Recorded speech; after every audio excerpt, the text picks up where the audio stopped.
Namun saya amat terkilan dan saya terpanggil untuk mendapat penjelasan daripada Yang Berhormat Menteri Kewangan dan Perdana Menteri berhubungan dengan isu serius yang melibatkan Petronas. Saya telah mengambil tindakan undang-undang Mahkamah Persekutuan melibatkan Kerajaan Persekutuan dan Kerajaan Sarawak.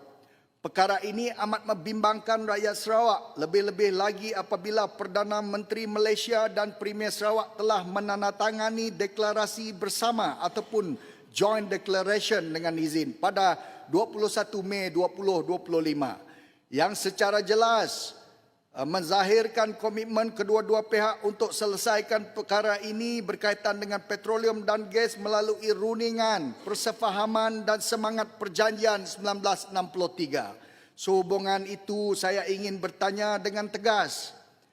Pertamanya, apakah pendirian sebenar Kerajaan Persekutuan terhadap tindakan Petronas ini? Sedangkan rundingan penyelesaian secara komersial masih lagi berjalan dan belum dimuktamadkan. Kedua, adakah tindakan undang-undang yang diambil oleh Petronas ini mendapat restu, arahan ataupun keizinan daripada Kerajaan Persekutuan ataupun Perdana Menteri sendiri? Jika tidak, apakah langkah kerajaan untuk memastikan tindakan sebuah syarikat kerajaan tidak bercanggah dengan komitmen politik tertinggi negara?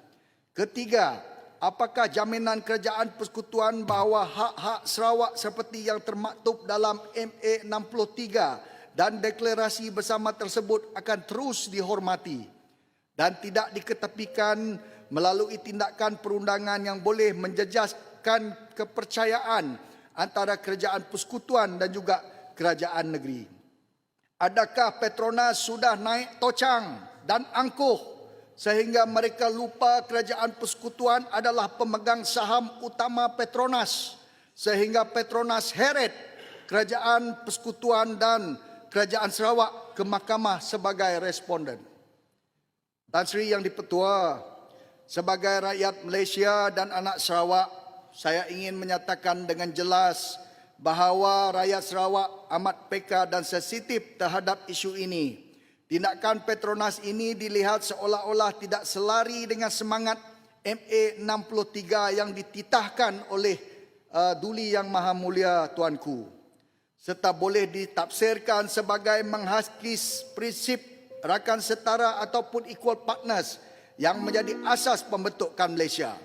Saya ingin menegaskan bahawa Sarawak tidak menolak rundingan, tidak menolak kerjasama dan tidak menolak kepentingan nasional, tetapi kita menuntut penghormatan, keadilan dan keikhlasan sebagaimana yang dipersetujui dalam MA 63. Justru itu saya memohon pendirian yang jelas dan berani daripada Kerajaan Persekutuan di Dewan Yang Mulia ini agar rakyat Sarawak tidak terus dibiarkan dalam keadaan keliru dan kecewa, serta supaya federalisme dan perpaduan negara dapat diteruskan dan dipelihara.